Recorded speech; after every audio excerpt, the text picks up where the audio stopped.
Deputy CM क्या कुछ कह रहे हैं दिल्ली के शराब नीति को लेकर? मनीष सिसोदिया क्या कुछ कह रहे हैं, सुनिए। 850 दुकानें होती थी। नई पॉलिसी में हमने तय किया कि जितनी दुकानें पहले होती थी उससे एक भी दुकान फालतू नहीं खोली जाएगी, वही 850 दुकानें रहेंगी। पहले इन दुकानों से सरकार को करीब 6000 करोड़ रुपए का रेवेन्यू मिलता था शराब पॉलिसी में। जब पारदर्शी तरीके से इन दुकानों की नीलामी हुई तो दुकानें नहीं बढ़ी, लेकिन पूरे साल में एक फुल ईयर में 850 दुकानों से 9500 करोड़ रुपए का रेवेन्यू आना था। इस हद तक ऑक्शन गया हमारा, 6000 करोड़ की जगह 9500 करोड़ रुपए। तो इस तरह एक साल में नई पॉलिसी के तहत सरकार की आय 1.5 गुने से ज्यादा बढ़ जाती, करप्शन खत्म हो जाता। लेकिन नई पॉलिसी आने से इन लोगों ने जो भ्रष्टाचार मचा रखा था वो रुक गया, वो खत्म हो गया। तो इन लोगों ने पूरा प्लान बनाया कि इस नई पॉलिसी को फेल किया जाए।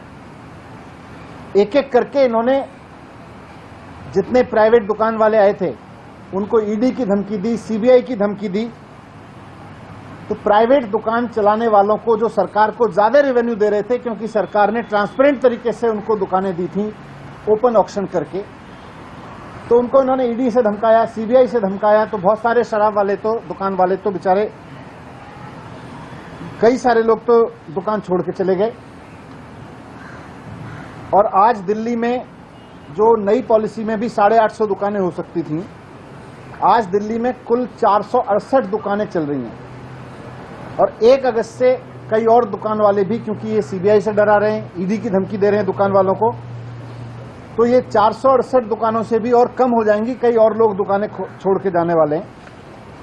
इनका मकसद है कि दिल्ली में शराब की किल्लत पैदा करो। इनका मकसद है कि दिल्ली में लीगल तरीके से बिकने वाली शराब का क्वांटम कम करते चले जाओ, कि दिल्ली में और बाकी राज्यों में शराब की बिक्री की, शराब की दुकानों की पर कैपिटा संख्या क्या है उसका एक डेटा है।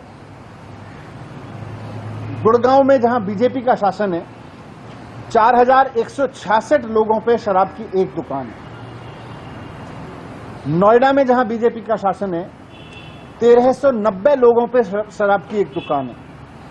बेंगलोर में जहां भारतीय जनता पार्टी की सरकार है, 12179 लोगों पर एक दुकान है। बीजेपी का गोवा है, गोवा में 761 लोगों पे एक दुकान है।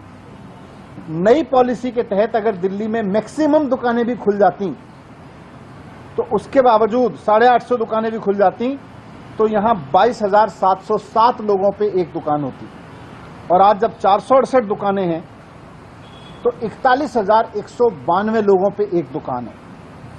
इसी से अंदाजा लगाया जा सकता है कि ये ईडी की धमकी देके, सीबीआई की धमकी देके चाहते हैं कि लीगल शराब का धंधा यहां भी बंद हो और इलीगल धंधे को बढ़ावा मिले, नॉन ड्यूटी पेड धंधे को बढ़ावा मिले, स्पिरिट्स लिकर को बढ़ावा मिले।